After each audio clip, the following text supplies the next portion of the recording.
talk about the Vikings here because with Kevin O'Connell, what was necessarily the goal when they hired him to be the head coach? Was it, hey, we need to replace Mike Zimmer here and then build up this offense with Kirk Cousins and start winning the division and competing?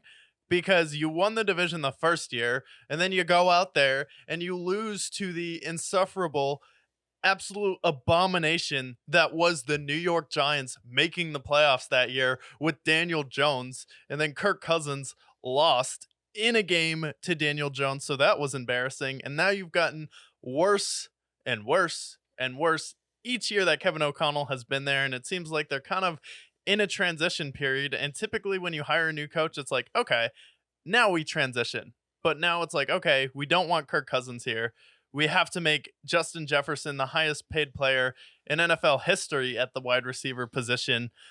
So they got a lot of problems to address there, especially because Kirk Cousins is testing free agency, but it's not like your draft pick is that high where you can get an elite quarterback. So I think this is probably the year where they're like, take a step back, like maybe we should tank. Well, it's funny you say that because there is breaking news out of the Kirk Cousins camp. Sources, according to the Brickyard, Kirk Cousins has signed a 4-year deal with the Atlanta Falcons. Oh, what?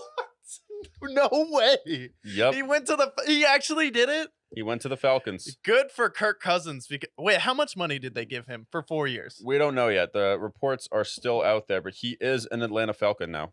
That's a longer deal than the Vikings have ever given him, because he would usually do those like 1+1 years, or he'd do like a 2-3 year contract with all the guaranteed money. But Kirk Cousins may have just finessed the Atlanta Falcons there, because not only do you have a guy coming off a Achilles injury, which is for a 30-year-old, that's not an easy injury to come back from. I know Aaron Rodgers wants to make it seem like it's the easiest thing in the world. Not a big deal, but for a quarterback that old, that is a big deal, especially with Kirk Cousins. And now Kirk Cousins is going to be on the Atlanta Falcons, and maybe he'll actually get Kyle Pitts the ball. He has Drake London now. He has Bijan Robinson, Raheem Morris on that team. So now that's a legitimate contender there. You have Baker Mayfield locked up now. So pretty much all the quarterbacks in free agency are locked up. But yeah, he actually did it. I didn't think he would leave.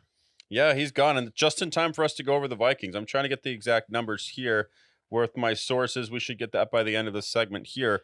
But other players to consider in free agency for them as well. Brian O'Neill could be gone for them as well. That's a $22 million cap hit. Do they re-sign Justin Jefferson? And better yet, does Justin Jefferson re-sign with them? Because now that Kirk Cousins is gone, that opens the door for maybe I don't want to be in Minnesota, because he can go anywhere and be a star no matter what. Yeah. They did lock up TJ Hawkinson earlier this year, but for the most part, like, this is a team that was kind of average. They lose Kirk Cousins, and now they will be the worst team in that division, most likely, unless if the Bears really impress me. But they should definitely be the cellar dwellers. They have $36 million in cap space, but they just lost their franchise quarterback. Justin Jefferson could be on the move potentially.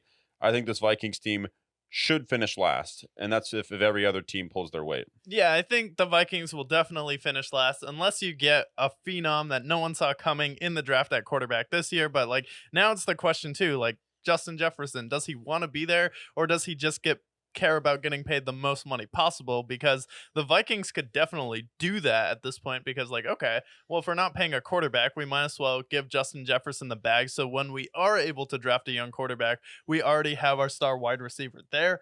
So it's really going to be what Justin Jefferson's goals are, and that's just something he's going to have to reevaluate with himself. But the Vikings could always tag him still. Yeah, they could. So Kirk Cousins left. Daniil Hunter is also a free agent. He's not coming back. Marcus Davenport won't come back. They did cut Alexander Mattson. He'll find a home probably on the Sea Dragons in the XFL. Jordan Hicks is a free agent. The Ravens. The bald-headed assassin, where will he go? Cam Akers, friend of the show, where will he go? A lot of questions there. Yeah. Brandon Powell. They did sign Jonathan Greenyard from the Texans onto that team, so that defense should be a little bit better.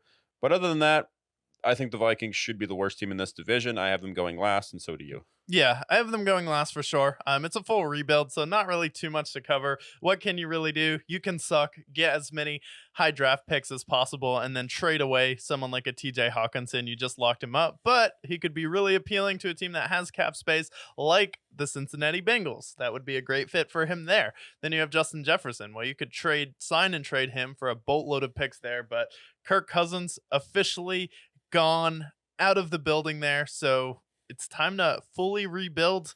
And then we'll see how committed they are to Kevin O'Connell after this year, or does Kevin O'Connell really want to participate in this rebuild? We'll see what the robot Remy Malik is thinking.